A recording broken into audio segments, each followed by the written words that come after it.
ত্রয়োদশ জাতীয় সংসদ নির্বাচন আগামী 12 ফেব্রুয়ারি অনুষ্ঠিত হবে। এদিন মোবাইল ফোন নিয়ে ভোট কেন্দ্রে যাওয়া যাবে, তবে ভোট দানের গোপন কক্ষে ছবি তোলা যাবে না। সোমবার সন্ধ্যায় রাজধানীর আগারগাঁওয়ের নির্বাচন ভবনে এক সংবাদ সম্মেলনে এ তথ্য জানান নির্বাচন কমিশন সচিবালয়ের সিনিয়র সচিব আক্তার আহমেদ। তার দাবি, ভোট কেন্দ্রের 400 গজের মধ্যে মোবাইল ফোন না নেওয়া নিয়ে ভুল বোঝাবুঝির সৃষ্টি হয়েছিল।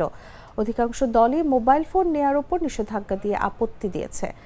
এটি মানুষের কত প্রয়োজন তা ইসি উপলব্ধি করেছে, তাই বিষয়টি ইসি সংশোধন করে দিচ্ছে।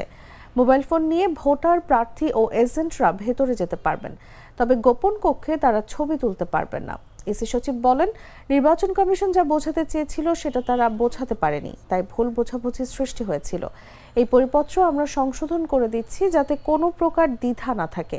তবে ভোট গ্রহণের দায়িত্বে থাকা পোলিং এজেন্ট, পোলিং অফিসার, সহকারী প্রিজাইডিং অফিসারদের কাছে মোবাইল ফোন থাকবে না বলে জানিয়েছেন তিনি।